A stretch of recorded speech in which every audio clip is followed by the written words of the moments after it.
오늘은 복음을 가진 자의 태도라는 말씀의 제목으로 여러분들과 함께 나누도록 하겠습니다. 여러분, 복음, 지난주에 우리가 삭개오의 말씀을 가지고 복음은 뭐다? 라고 말씀을 들었죠. 복음의 능력은 뭐다? 변화다. 여러분, 복음은 능력인 줄 믿습니다.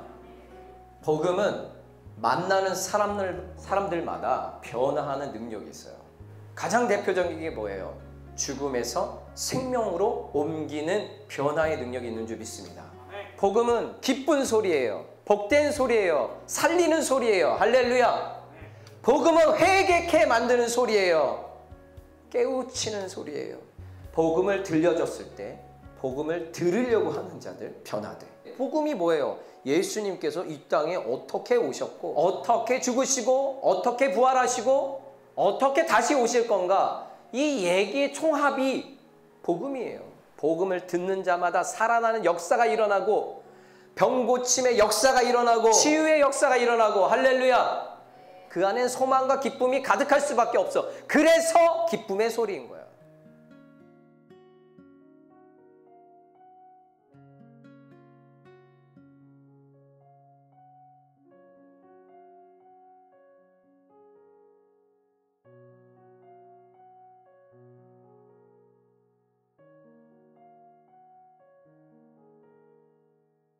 자, 이 복음에 가진 자의 태도를 누굴 통해서 우리가 살펴보고자 하냐면 침례 요한과 예수님을 통해서 살펴보고자 합니다. 복음을 가진 자의 태도, 첫 번째는요, 3절에 너희는 주의 길을 준비하라. 첫 번째는 뭐냐면 자신이 아닌 주를 보게 하는 게 있어요. 3절 말씀처럼 너희는 주의 길을 예비하라. 주님을 보도록, 주님을 볼 수 있도록 그의 시선을 돌이킵니다. 자기가 그만큼 영향력이 있었는데 자기를 보게 만들지 않고 누구를 생각하게 만듭니까? 예수님을 생각하게 만드는 거예요. 자신의 능력 있음 또는 자신의 능력 없음, 이것을 보는 게 아니에요. 침례 요한은 주님을 기다리면서 예비했어요.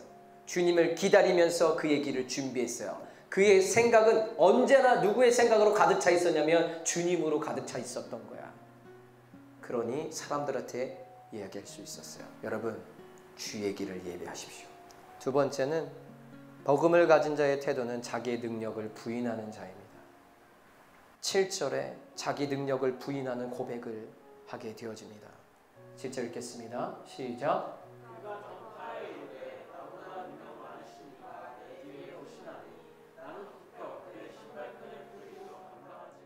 나는 능력 있는 사람이 아니다. 내 뒤에 오시는 그가 능력 있는 자이다. 나는 그분 앞에 섰을 때는 굽혀 그의 신발끈을 풀기도 감당하지 못하겠노라. 신발끈을 푸는 건 누가 하는 거냐면 종이 하는 일이에요.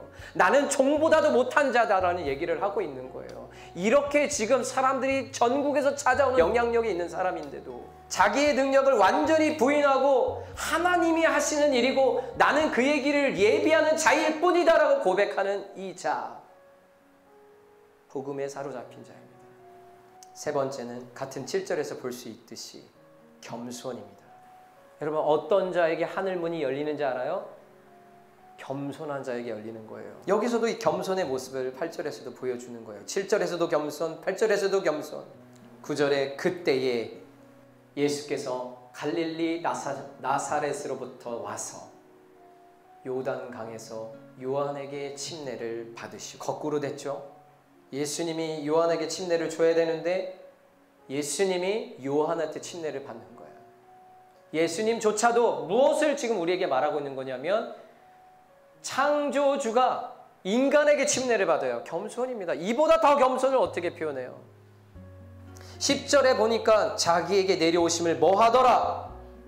보는 역사가 일어나는 겁니다. 겸손한 자에게 이 보여지는 하나님 역사를 볼 수 있는 역사가 일어나는 거예요. 11절에 보니까 하나님의 음성을 듣는 역사가 일어납니다. 하늘로부터 소리가 나는 거예요. 보는 역사, 듣는 역사가 누구에게 일어나냐면 겸손한 자에게 일어나는 거예요. 복음을 가진 자의 태도 네 번째는요, 성령 충만입니다. 성령 충만하지 않으면 마귀가 주는 시험, 사단이 주는 시험에 다 넘어가요. 예수님께서 3가지 시험을 당할 땐 40일 금식 기도가 끝난 후였어요. 그때 배가 너무너무 고팠죠. 처음 시험 당한 게 뭐였어요? 먹을 거로 시험을 당했어요. 성령 충만하지 않았다면 넘어갔습니다. 그러면 복음을 전할 수 있는 기회도 없었겠죠. 성령에 이끌려서 시험을 받으러 가니 승리가 그에게 주어졌는 줄 믿습니다. 성령 충만하려면 어떻게 해야 되죠? 침례 요한이 전파한 말씀 뭡니까? 회개하랍니다. 복음을 가진 자의 태도 4번째는 성령 충만이기도 하고요. 회개입니다. 마지막 5번째 15절 다시 한번 읽겠습니다. 시작.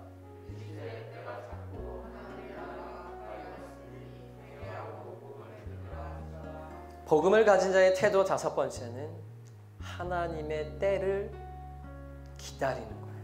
예수님조차도 내가 예수니까 내 마음대로 해야지라고 하지 않았어요. 하나님의 때를 기다렸어요. 그리고 뭐라고 말씀하시냐면 이르시되 때가 찼다. 하나님의 때가 찼다. 할렐루야. 복음을 가진 자, 예수님 자체가 복음이에요. 복음을 가진 예수님이 어떻게 태도를 합니까? 어떤 태도를 가지고 있습니까? 하나님의 때를 기다립니다. 다른 말로 하나님의 통치를 받는 거예요.